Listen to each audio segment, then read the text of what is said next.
How the hell have you not played Skyrim? That's a comment among many others that some of you really can't believe. And the worst part is, these are the kind of titles people say you have to play. So these are the games I've somehow never got around to, actively avoided, or just wasn't sure if I would even like them. And yeah, this might hurt some people out there, but hopefully you can either find it interesting or maybe even relate. So believe it or not, despite it being one hell of a franchise that I'm sure most of you watching have played, I'm still yet to play a single Resident Evil game. First, where the hell do I even start? Similar to the AC franchise, it really feels like things got out of hand with how many games there are. And it's not just a matter of playing Resident Evil, you're actually choosing between entirely different types of games that just happen to share the same name. There's a classic era with its fixed camera angles and tank controls, which kind of defined survival horror back in the 90s. Then Capcom completely changed their game with Resident Evil 4, shifting to an over-the-shoulder action-heavy style that pretty much every third-person shooter copied for the next decade. And after that, they reinvented it again with Resident Evil 7, going first-person for a more intense and in-your-face horror experience. And now, on top of all that, you have the remakes, which mixes modern gameplay with the classic stories. And this all totals to 30 console games for peace sakes. I'd need a fucking bank loan to buy them all. And the next issue I have is, what if I ended up really loving these games? Say goodbye to the missus, I'm about to devote my entire existence to this series, as there are enough games here to keep me in hiding for about an entire year, and my backlog of games to play is too long as it is, and I already juggle with the difficult choice of what game to devote time to. So it is a scary premise that's kept me avoiding the series altogether, although the new release of Requiem almost did it for me, especially after seeing how great it looked. I was so close to picking it up, but I did resist, as the thought of jumping into the 9th mainline game, even with its standalone story elements, just feels wrong for me personally, as it kind of feels like starting Breaking Bad when Walt is already the slaphead Heisenberg. Maybe one day the time will come, but for now, I'm definitely going to avoid Resident Evil. With the recent release of the TV show and the wave of popularity because of it, the Fallout franchise really does feel like it's been revived from the dead as of late. I know some people really aren't the biggest fans of Fallout 4, but for me personally, I've always really loved it, whilst I'm actually actively stopping myself from playing this game for a completely different number of reasons. This is one of those games that for me makes time go quicker than your nan falling down the stairs. You load it up, say to yourself you're only going to play it for an hour or so, but before you know it, you hear these shitty birds giving it the large one. Yeah, you know the ones, because you spent all night playing the bastard. And not only that, I'm yet to do a full playthrough with mods, which is a bit of a crime if you ask me, as mods can literally transform this game into something else entirely. But that's kind of a trap in itself, as you never just install mods. You spend hours, even days, on Nexus mods, watching YouTube videos, managing load orders, and troubleshooting the bastards, all before you even start playing the damn game. Because there's bound to be that one mod you really want to use that no longer bloody works. It's always the damn case. And there's literally mods for everything. New quests, graphical overhauls, and complete gameplay changes. And there's even Fallout London I'm yet to play. And it really is another huge time commitment on top of an already absolutely massive game. But there is one other reason, which is basically a promise I've had to make to myself recently. And that's focusing on starting and finishing games I haven't actually played before. I don't know about you, but I find it so easy and kind of reassuring to go back to something I've played and I know I love, as it is a certainty I'm not going to waste my time playing utter shite. I even experienced things I missed on previous playthroughs, but in some ways that is kind of wasting my time too, as I am preventing myself from playing something entirely new.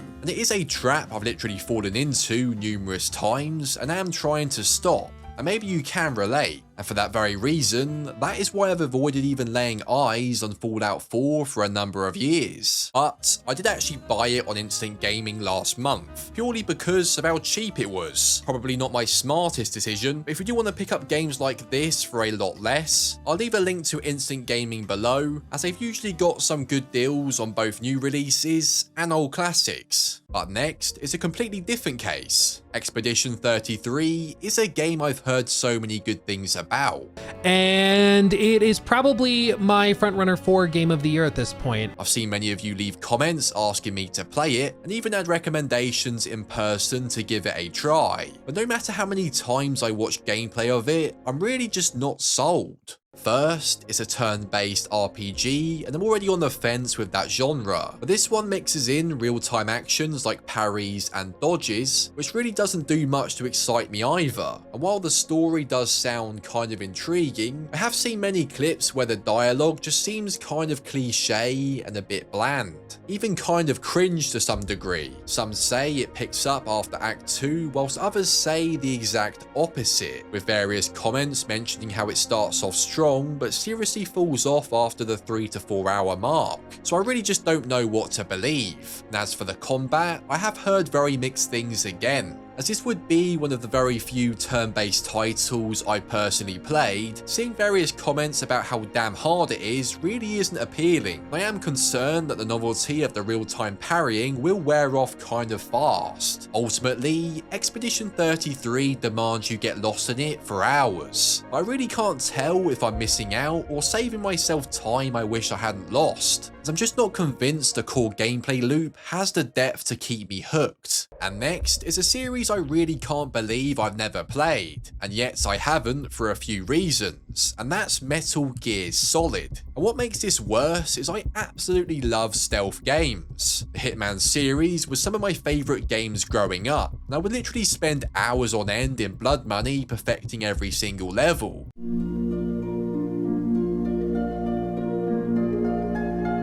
Yet, I've literally only played maybe a few hours of Metal Gear Solid: The Phantom Pain, and this was years back, and it was also the demo version as my broadcast couldn't afford the full game, mainly because my squeaky younger self had already maxed out my mum's credit card buying Call of Duty map packs without her permission. But to make it worse, even though it was just a demo, I kind of loved it. But again, where do you even begin? Some say to start at the very beginning and play them in release order, as this is fundamental for understanding the story, whilst others say not to, due to the age of the older titles feeling outdated, and it all feels very contradicting. Some even say these games are overrated, with solid gameplay but stories that make little sense, contain plot holes, and seem to get less good as the titles go on, and that really doesn't help things. And what it borderline comes to is the Metal Gear series is another bunch of games I just know will eat up my time like no yesterday. Do I want to play them? Yes, but is it a good idea? Probably not, at least for now. So when you think of the pinnacle of PlayStation exclusives, the Horizon Zero Dawn and Forbidden West games are frequently mentioned. For many, these games are some of the best open world experiences out there. So for me, the Horizon games really are phenomenal, and I think they belong alongside the very best in the all-time video game pantheon. But for me, I really just don't feel the same. To be honest, I actually did play the first game for a few hours a long time ago, and I wasn't totally convinced I'd like it, but the graphics and reviews did win me over, and I am a sucker for open world games. But pretty quickly, I kind of just got really bored. I didn't really care for the main character, I didn't buy into the world it was trying to immerse me in, and I felt like it was a very definition of a checklist open world. A massive brilliant map littered with icons to clear, camps to conquer, and the resources to gather. The map itself, whilst pretty good visually, just feels a bit lifeless, and the actual act of exploring felt like ticking boxes rather than a genuine experience. I'm not saying it's bad, but it just felt like the typical cookie cutter open world formula wrapped in a more graphically impressive package. The concept of robot dinosaurs is pretty cool, but the core gameplay loop of scanning for weak points and crafting arrows just felt like it was getting old in the little time I did play it. On paper, this really should be a game I love, but something just didn't really click, and I just felt like my time would be better better spent playing something else entirely, and for that reason, I've avoided these games ever since. If you asked 100 people their favourite game, one in particular would likely come up again and again. And yet, I've still managed to not cross paths with this game for so many damn years. And yes, I have played drips and drabs of this when it first released back in 2011. Skyrim! But my memory of it is almost non-existent. And I have to be honest, at the time, it wasn't really the type of game I was massively into, which partly has something to do with being a kid and having a voice squeakier than a shitty door. But coming back to it in 2026, there are some hurdles. The first is the gameplay itself. Even back in the day, the combat was criticised for being a bit simplistic. Then there's the argument of how deep the open world truly is. Yeah, the map is huge, but a lot of that is filled with radiant quests, which are basically endless randomly generated fetch quests designed to pad out the game. I can imagine this being widely accepted back then, but now, this would be definitely frowned upon, as it's the kind of system where you sometimes clear out the same bandit camp you just cleared out 5 minutes ago, making them feel very repetitive. This also brings me to the first major reason I've avoided it. The consensus online seems to be very split. Some say the vanilla game is dated and only playable in 2026 with a load of mods, whilst others insist the base game is a masterpiece and still holds up. And Skyrim is also another title that can easily take 100 hours to finish. And it's one of those games where the longer you leave it, the harder it feels to go back. Is this the game so far I should stop avoiding? Maybe, but the same can't be said for the next one. Winning Game of the Year back in 2023, Baldur's Gate 3 is a title I've side-eyed for a number of years now, and it's one I've been avoiding for a totally different reason than anything so far. Look, I might get some hate, but I really have gone out of my way to look at various gameplay clips and try to understand what all the fuss is about. For me, this is easily my game of the year. I've watched everything from reviews to gameplay, and despite all of this, to me, it still kind of looks like a mobile game ad. And look, I'm probably in the minority here, but literally nothing about this title looks appealing to me. The idea of my success hinging on a digital dice roll or spending hours staring at character sheets for the stats just really isn't for me. I felt my eyes trying to shut whilst attempting to watch gameplay that's over 10 minutes long. And I have to be honest, I'm still pretty shocked it won Game of the Year in 2023. I mean, Christ, Hogwarts Legacy, Cyberpunk's Phantom Liberty, Jedi Survivor, and even Spider-Man 2 released that year. And this complex, slow-paced, dice-rolling RPG just came in and battered them all. Fair enough, I guess. Look, I'm sure it's just not for me, and I'm probably being a bit too harsh. Everyone has a different taste in games, and I'm sure some of you watching either love it or maybe think it's utter shite. But this one is a title I just can't understand the love for, and it's certainly a game I have no problem avoiding. But now we've reached the final game I've stopped myself from playing, and I've left it last for one very good reason. Kingdom Come Deliverance 2, since the day it released, is a title I almost know might challenge my favourite game of all time. It looks like it has everything, from insane realism that I crave. Ha! You pig! You got something against washing? Amazing graphics, brilliant writing, just a title you can tell was treated with pure love and passion. And it has been described as anything from one of the best RPGs of all time to a possible challenger to RDR2's throne. But unlike other games I've talked about, the fear here isn't that I'll be disappointed, it's that it will be too good. This is the direct sequel to a cult classic. The world is reportedly twice as large as the first game, but it's not just bigger, it's denser. They promise a city that truly feels alive with NPCs and communities that actually react to your choices, and the first one was notorious for its brutally realistic and challenging combat, but for the sequel, they refined it, making it more accessible without losing any of its depth. And from what I've seen, I actually love the look of the combat.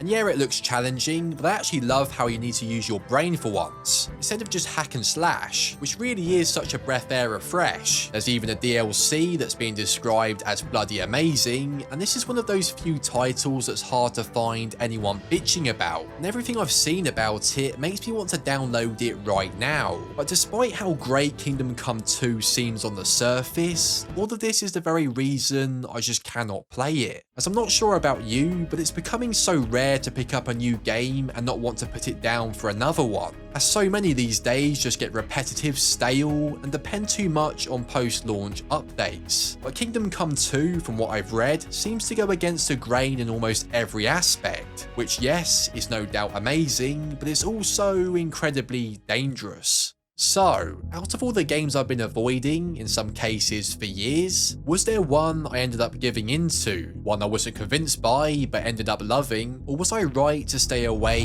from them all?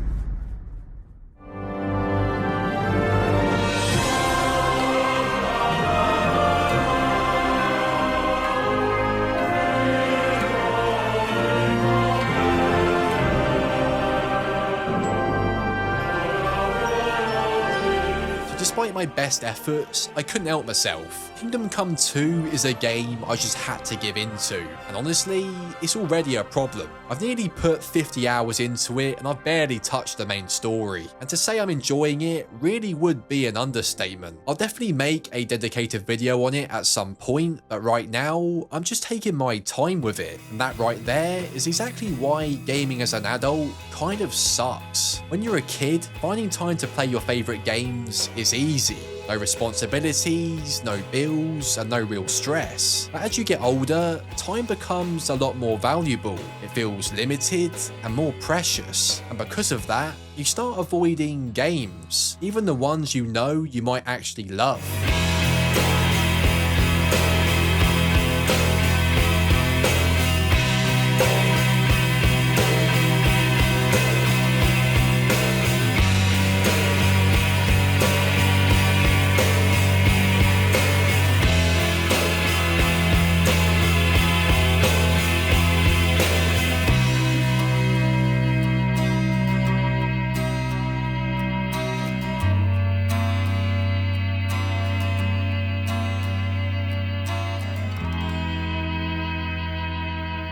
And honestly, it really is a sad reality, and maybe you can relate. So am I the only one who has this experience? Let me know in the comment section down below, and what games you have been avoiding and why. And maybe consider subscribing so you never miss more videos like this, and it also massively helps me out. And to find out which games I really love but everyone else seems to hate, click the video on screen, as I think you'll really enjoy this one. Thank you guys for watching as always, and I'll see you next time.